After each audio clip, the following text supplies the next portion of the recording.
Қазақ тілді әлеуметтік желіде Жәкішевтің қызы қара нәсілді жігітке күйеуге шығыпты деп қазақтар біреуі ақтап, жақтап, біреуі қаралап, күйелеп, қырғындау болып жатыр екен.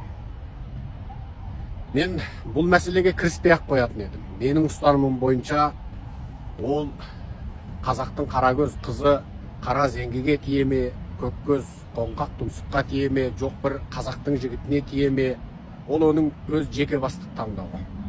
Және Қазақстан Республикасының заңы бойынша азаматтардың некелесу еркіндігі бар.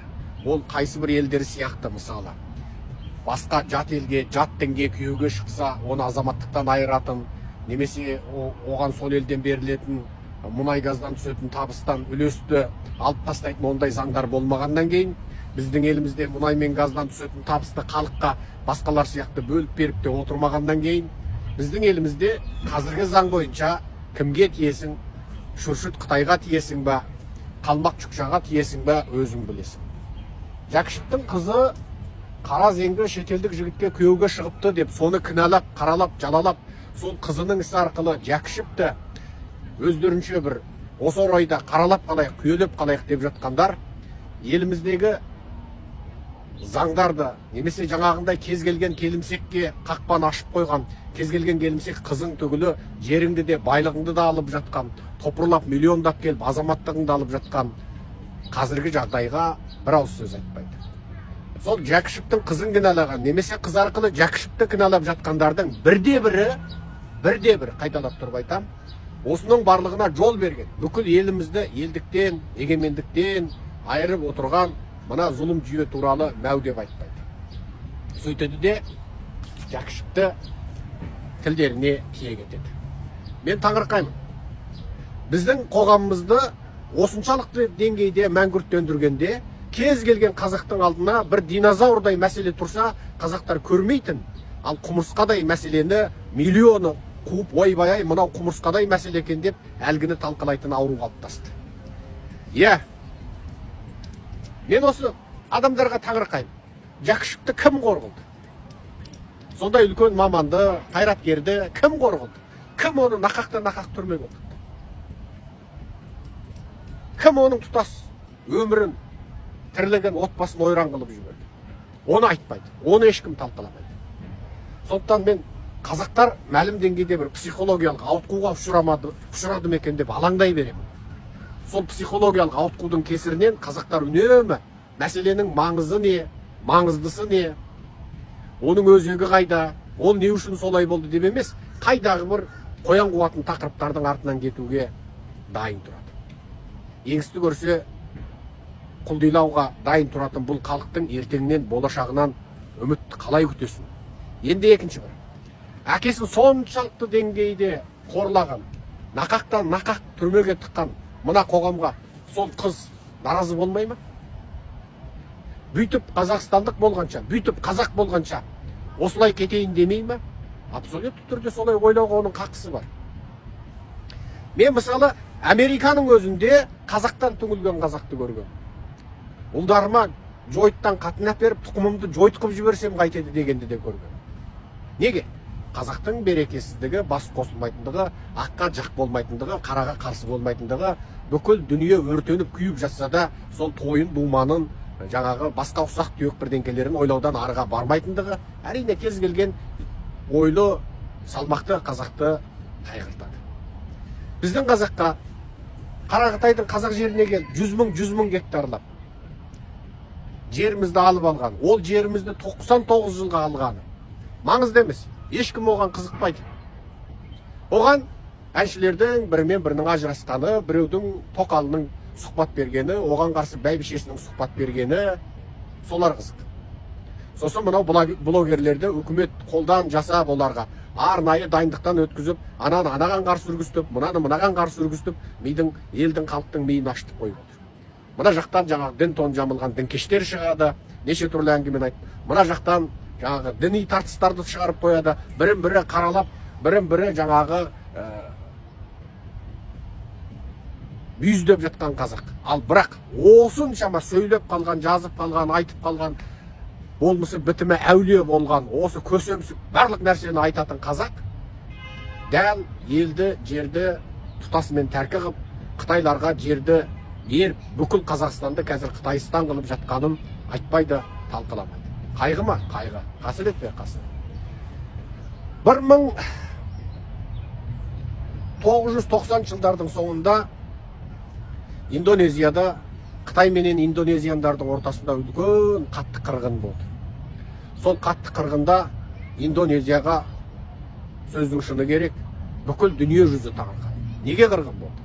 Индонезияда сол жерге сырттан келген келімсек Қытайдың санының өскендігі соншалық 40%-дан асып кетті. Бірақ бүкіл байлық, бүкіл жер, өндіріс, тірлік, завод, фабрика, аграрлық жер, порт, шетелмен сауда орталығы барлығы Қытайдың қолына өтіп кеткен. Яғни тұтас мемлекеттің байлығының 80-90%-ын Қытай алып алған.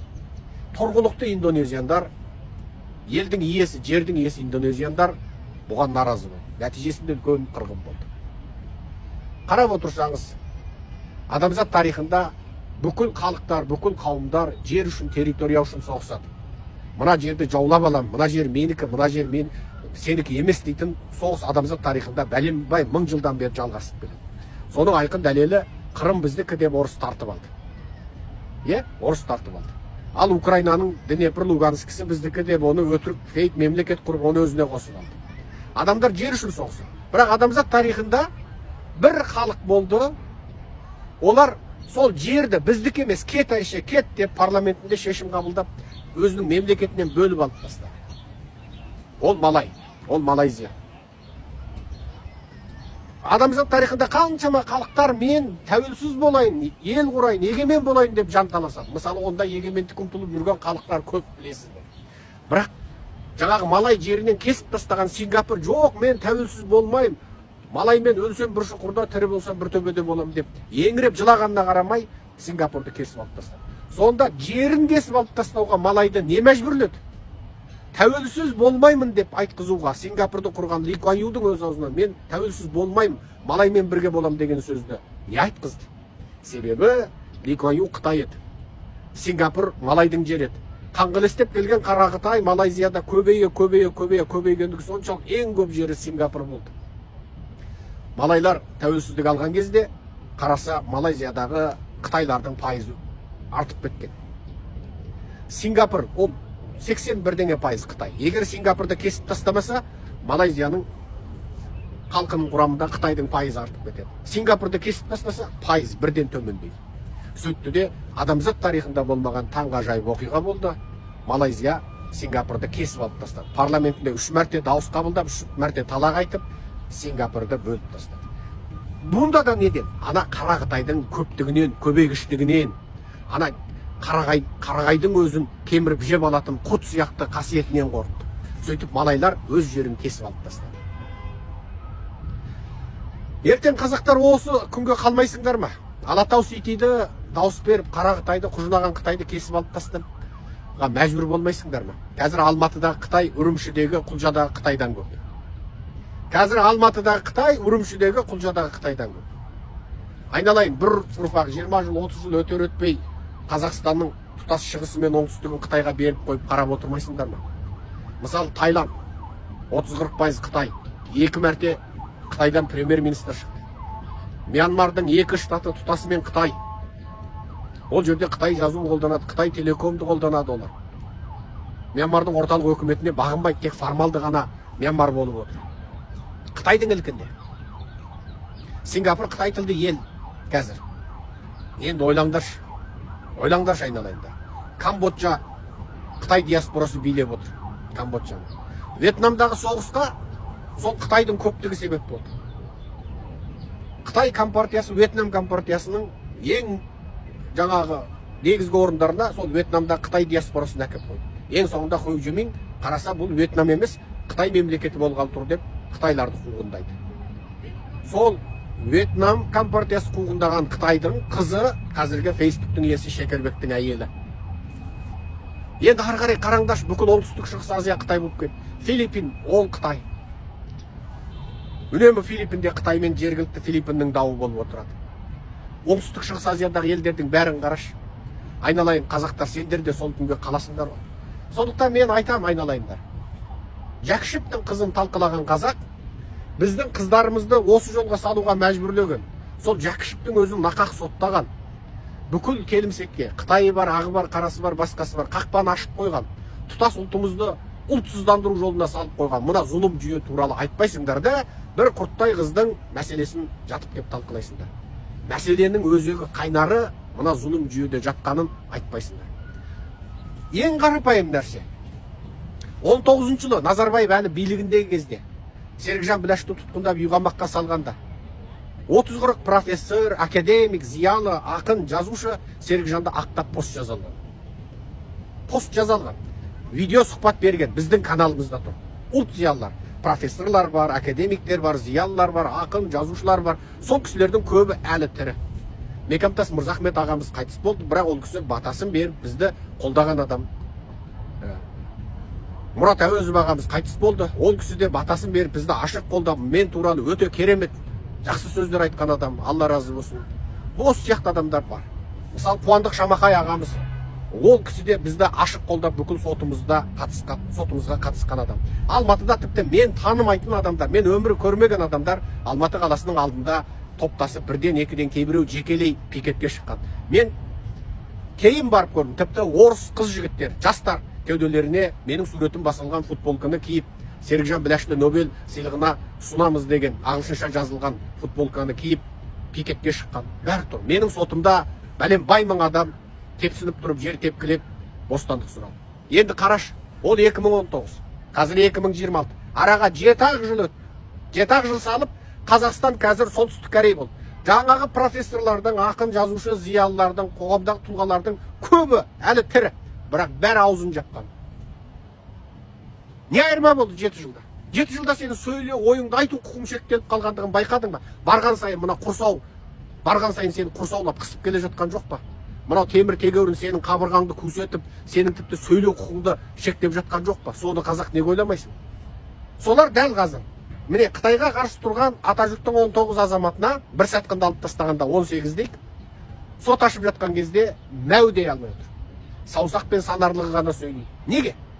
7 жылдың ішінде Қазақстанды Тоқаев солтүстік Корей жасады. 7 жылдың ішінде Қазақстан солтүстік Корейге айналып болды. Қуанатын жағдай ма? Біздің айтқыш, жазғыш деген, мен олардың барлығы маймыл демеймін. Көз ашық, көкірек ояу дегендеріміз Жакшиповтың қызын талқыласа талқылайды екен, оның жеке басына, оның әкесіне тиіседі екен. Бірақ сол Жакшиповты кім соттады, кім түрмеге тықты? Кім соны қызынан тура өсіп жетіліп, тәрбие беретін кезінде тәрбие беру құқынан айырып, бірге өмір сүру құқынан айырды? Кім сол қазақтың сондай бір алтын азаматын қор қылып түрмеге тықты бәленбай жыл? Қазірдің өзінде оның еркіндігін шектеп, оны қапастағы құс сияқты ұстап отыр. Соны біздің халқымыз айтпайды. Айтатын нәрсе оның қызы емес еді. Айтатын нәрсе осы бір отбасының мына зұлым жүйеден көрген қорлық еді. Соны айту керек еді. Жакшиповтың басына келген сұмдық сенің де басына келеді. Жакшиповты қамады ма? Ертең сені қамайды, ұлыңды, қызыңды қамайды, немере шөбереңді қамайды. Жакшиповтың қызы бүгін жатқа тиді ма? Ертең сенің ұлың, қызың, немере шөберең олар да жатпен қол ұстасып кетеді. Неге? Сен осы бүкіл қазақты осы зұлымдық ұшыратып отырған жүйенің, мына қылмыстық бандиттік қарақшылық жүйенің бүкіл қылмысына келгенде үнсіз отырсың. Сенің үнсіздігің бүкіл зұлымдықтың бастауы. Құлдық үнсіздіктен басталады. Оянайықшы қазақтар.